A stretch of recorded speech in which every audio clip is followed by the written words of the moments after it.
when you wipe it all clean and you're starting over from scratch and your goal is open in 60 days, your technology saved the day. I love to hear that. Really saved the day. We really try and make it easy to use and for the technology to support your team to do what they're best at, which is provide great hospitality, make amazing food, sell a bunch of fish, whatever it is. And we want to be behind you making it easy.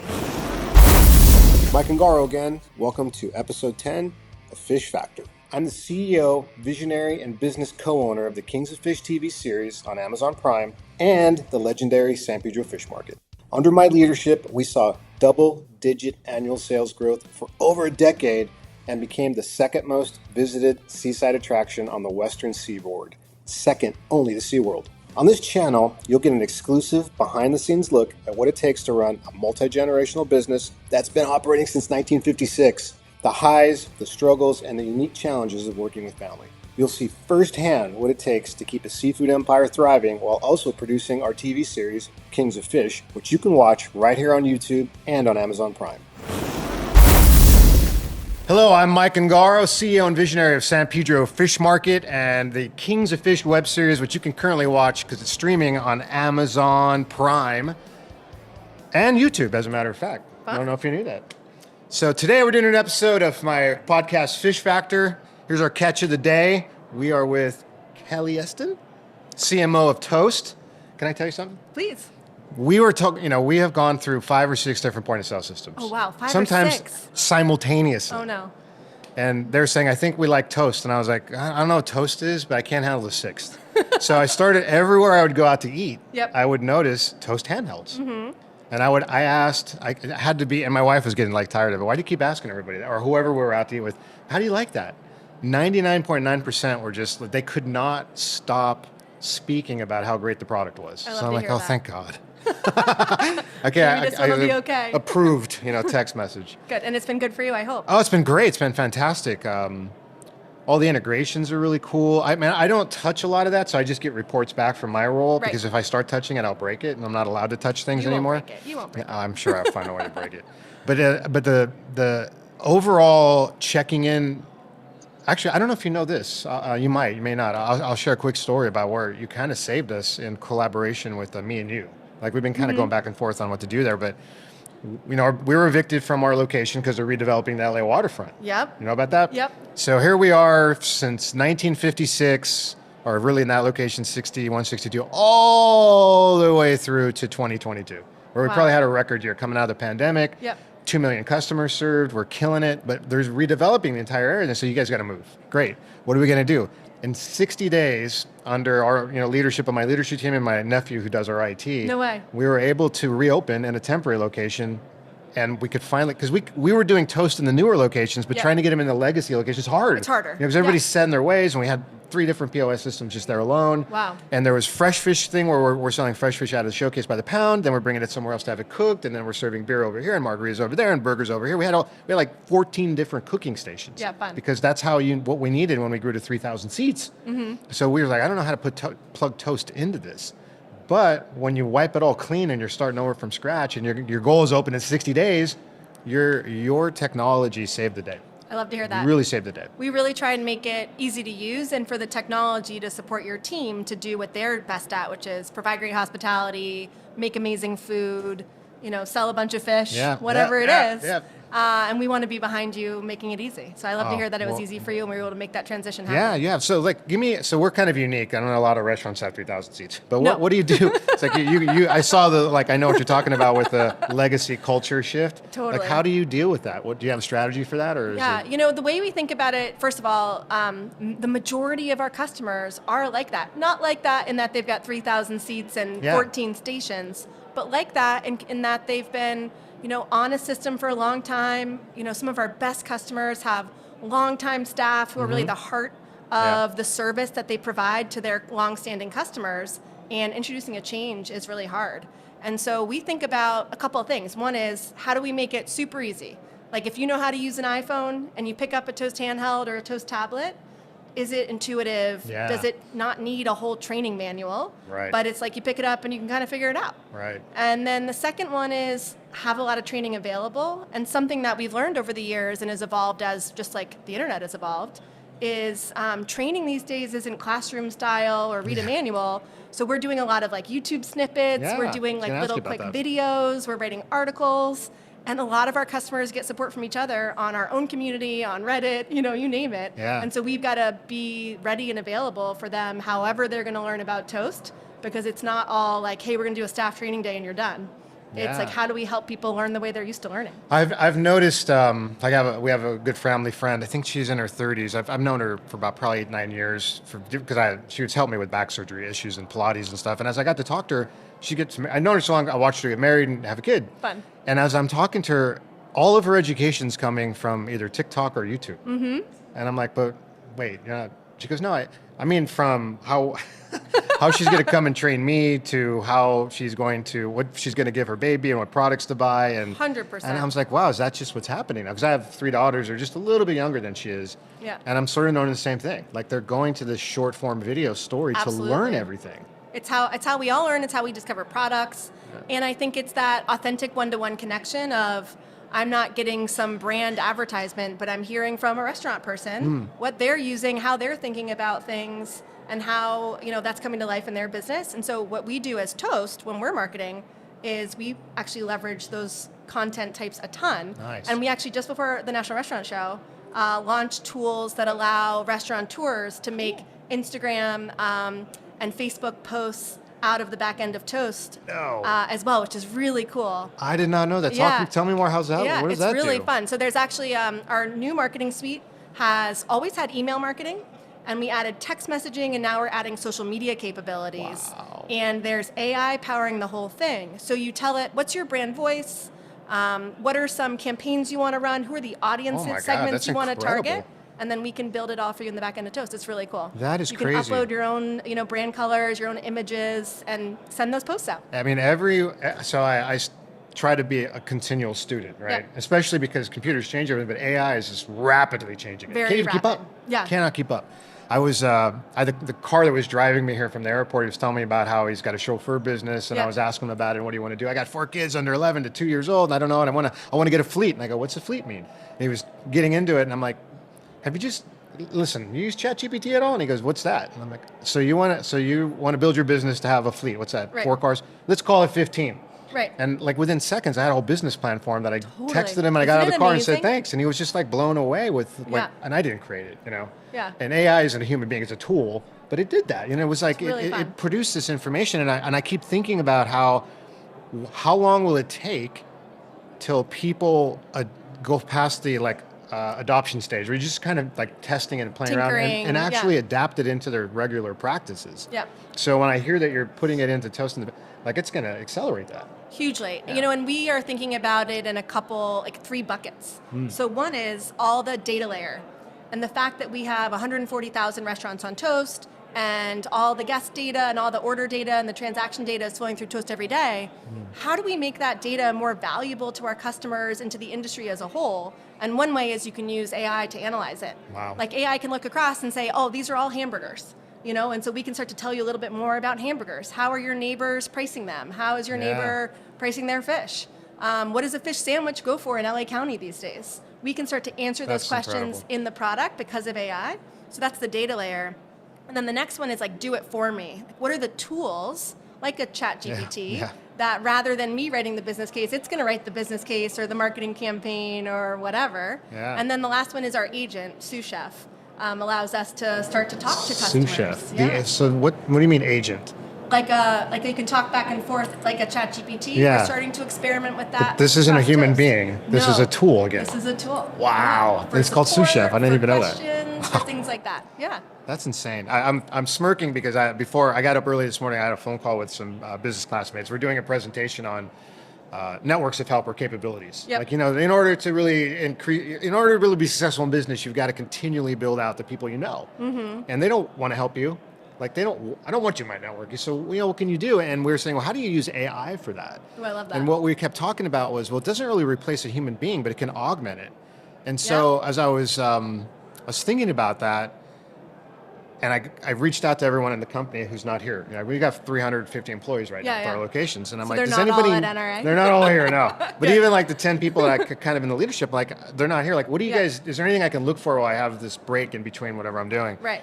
And they were like, we want AI tools to do this, this, and this. And I'm like, Totally. well, I'm just going to ask ChatGPT to answer that. So, because I don't know what that means, right? Right. It's like, here's the, of course, you guys are in the list of what they're asking for. Good. I'm glad and to like, hear I that. think we use all these tools one way or another. I know Right. people that own the companies. It was really interesting because I asked the question, I walked around for 20 minutes, did deep search, and it was all there already. Yeah. It's like, well, what am I doing here? Yeah. I don't like,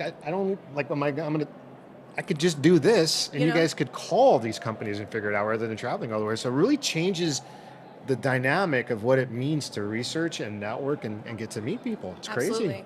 crazy. Something I talk to my team a lot about is how do you use the AI tools to do that research for you, to do the groundwork, to do the outline, to write the brief, to make that easy so that you can spend your time actually collaborating with your colleagues, talking to customers, being with people, because that time in front of a computer just, drafting things up and reading, that can get sped up a lot already by AI. I have a question about that. So as you're researching and looking in, like as Toast is trying to figure out what tools to incorporate or develop or plug in, how do you know people care about them? Like, how do you research it first to make sure you're not going in the wrong direction? Because you have so much competition with this stuff coming up like every day. 100%. It's a great question. We have like 4 vectors that we use to do it. Oh, wow, okay. So one is we have our customer advisory boards. Okay. And we have 3 different customer advisory boards today. One is our independent restaurant group. Another is our international restaurants, because we're now in 4 countries, and our enterprise restaurant group. And we meet with them every quarter, and we actually spend most of the time listening to them. And we tell them, don't talk about Toast, talk about your business to each other. And then we can pick up on, like, what are the challenges they're facing? How, what's top of mind for them in their industry? Are you struggling more with labor? Is it sales? Is it foot traffic? Is it food costs? Like, what's top of mind? Because that helps us figure out what problem sets should we be looking at. Then once you've got a problem area we want to look into, we develop with our customers. So we actually create like literally WhatsApp groups with the product managers and a handful of customers, and we start building and iterating going, okay, what would you do next if you had this data? What's the next question you would ask an agent if you had an AI agent? And then we start to build. One of the benefits of having 140,000 restaurants on Toast is like, we can take 1,000 and try something. And that's a real sample. 140,000, that's insane. Yeah, so 1,000 or 2,000 might raise their hand to try something new and like test it out with us, and that's a lot of restaurants.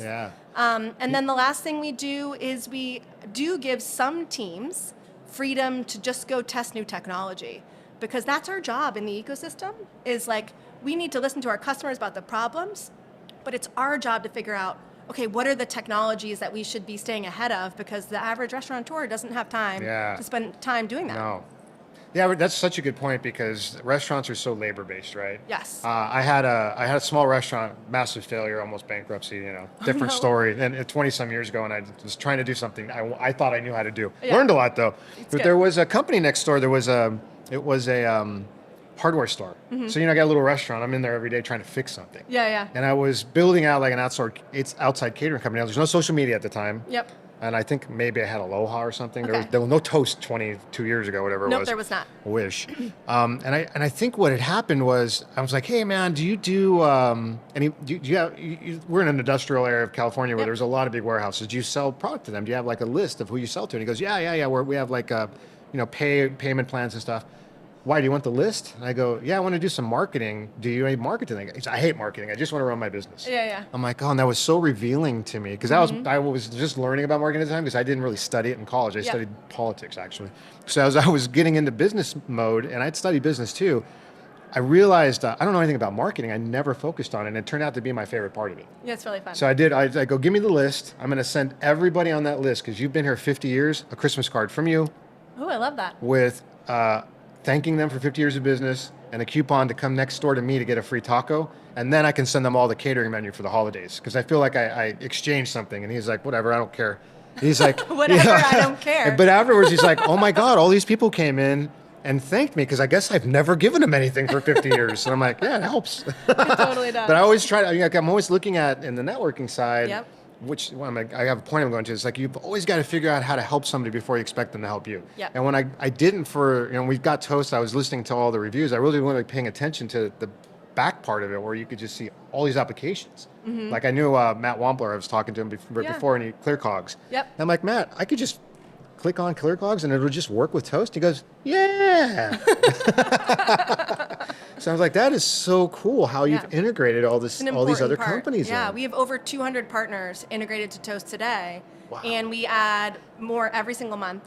And it's our philosophy is like we want to have all the basic tools that you would need to run a restaurant on a technology stack in Toast, but we want to have all the best in breed stuff too, and some new cool startups that are working on fresh ideas. Yeah, that's great. And then you pick like what do you need the basic version of, and where do you want to invest a little more to go specialize in an area or get the tool you really need to grow your business or to grow your brand, and that should all be available on Toast. That's pretty cool.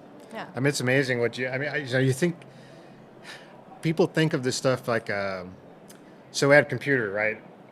I'm going back 15 years. Yeah. I had to fight just to get a computer into the business because it was all paper and pen. Yeah. Mike's just playing solitaire. No, this is actually a powerful tool to increase our business, but it took so long to prove the value of it. There is. And now it's like, it's inevitable. You can't ignore it because there's no way that you can stay competitive.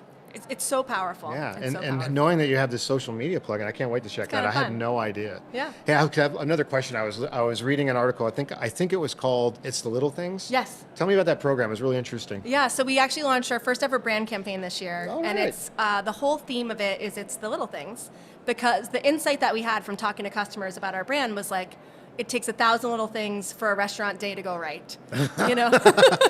Oh, sorry, a little resonate? anxiety when you said that. But yes, it does. But it's true, right? Like It is. you know, it's the little things that Palpitations. make, you know, the food show up, the staff shows up on time, they look someone in the eye and they serve them with a smile. Mm-hmm. You know, all the little things that you do every day to make your business successful. Yeah. And we were thinking, like, what makes Toast different? It's our ability to also put 1,000 little things and features into our product All right. to enable our customers to be successful. So cool. And so the campaign's all about that. And we always tell our stories through the lens of our customers. It's always about them, not about us. Yeah. So we went to one of our favorite restaurants in New York City, Maria, with Maddie Matheson. Oh, cool. And we filmed a night in New York City, a Saturday night in New York City, except there was a twist, which is that all the guests in the restaurant were actors who put in complex orders. Yeah. And some of them were... Who knew this? Is this a surprise? Just the GM of the restaurant. No. Yes, and he was. The team was incredible, but they. Some people ordered oysters without shells. Some people, you know, said they were only eating green foods or whatever. And so we had a lot of fun, but we filmed, you know, how hard it can be for the staff and how hard they work getting through a night in a restaurant. Yeah, and we had it a lot sounds of so fun terrible. with it. And everyone who's worked a service job in their lives or worked in a Yeah. restaurant or been out there, you know, saw a little piece of one of those nights in it. And so we named it one of those nights. That is really cool. My was really daughter fun. lives in Manhattan. She's sort of in the entertainment industry. Yeah. But she worked for me during the pandemic when she was still in Southern California. And Yeah. she was just so frustrated with what she had to deal with as a host. Yeah. You know, because all the kids had to start at the bottom and work their way up. It's good. She actually wrote it. She was a journalism, was part of her major sort of Cool. script writing and journalism. She actually wrote a whole article about how difficult it is to deal with entitled people during the pandemic. Yeah. And you just, like, that was what you were just speaking was an example of all those people by design. Yeah. As a joke. It's what's such a great, it's why it's so great to start your career in restaurants. Yeah. Is because you Yeah. learn how to work with people Yep. and to deal with people. Yeah. And it's a great place to start a lot of careers. And now we have a whole, to your point about social media, we've got a TikTok series and a YouTube series with Nice. 3 other influencers No way. highlighting the little things restaurants do well to make them successful. That is so cool. It's really fun. Yeah, the team's Yeah. having a lot of fun with it too. I will say. I left my when I graduated high school. My dad's like, take the summer off because I know you're gonna go to school and never have a day off the rest of your Yeah, life. yeah. And I didn't come back. I went and worked at one point I ended up as a bank teller. And I remember like we had assigned breaks, which was foreign to me, right? And there Yeah. was no breaks in the 80s when I was growing up Right. working for my family. Right. I go, I don't need a break. I can keep working. They're like, dude, take your break. You're making us all look bad. But it was actually more like an HR issue. I didn't understand. Right. But you realize like what I learned from being in the service industry, hospitality industry, and industry, and actually working with raw fish, Yep. with like people that were like butchers essentially, Yep. but fishmongers. Yep. it toughens your skin, man. It does. really does. It really it does. makes the like when you hear other Literally people and physically. It does. The calluses. They're mostly grown out now, but it's like you go into the real world, and I listen to people complain. I'm like, wow, you didn't have the experience that I had. So like my kids didn't necessarily work there, but in some of the stuff they did growing up was really tough, like entertainment, show choir, things they did. And my wife and I, should we get involved? Because they seem pretty stressed. Like, I really think it's going to help them. Because we both started working when we were 7, my wife and I.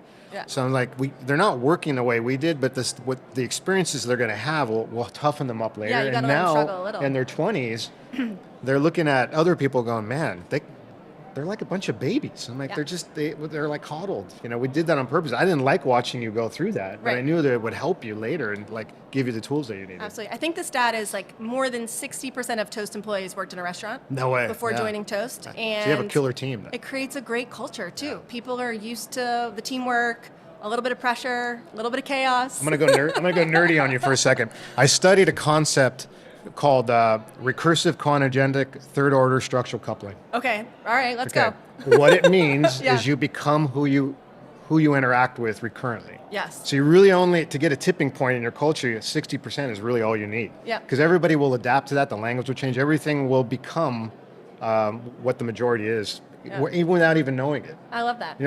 I've noticed all the time. I hear 1,000%. Never heard that before. All of a sudden, it's everywhere. I think I say that. Yeah. You don't even realize you just picked it up. Yeah. Well, this has been really cool. Is there anything else I can interest you in speaking about before we end here? No, thank you so much for having me, and thank you for being a Toast customer. Yeah, love it. We're excited to work with you even more. Yeah, we have a lot of expansion on the horizon, so we're going to need lots of help. We got thousands of seats coming up very soon. Very exciting. Congratulations. Thank you. So that's it. The latest episode of Fish Factor. We're wrapping up here. Thank you all for being part of it. And thank you, Kelly. Yeah, thank you. All right. Thanks for listening to episode 10 of Fish Factor. I'm Mike Ungaro. Don't forget to like and subscribe to this channel, and you can also check out all the episodes of Kings of Fish right here. You can learn more about our restaurants by going to our website, sanpedrofish.com, or you can follow us on our social media channels, Instagram, Facebook, etc., at San Pedro Fish, or the TV show at Kings of Fish.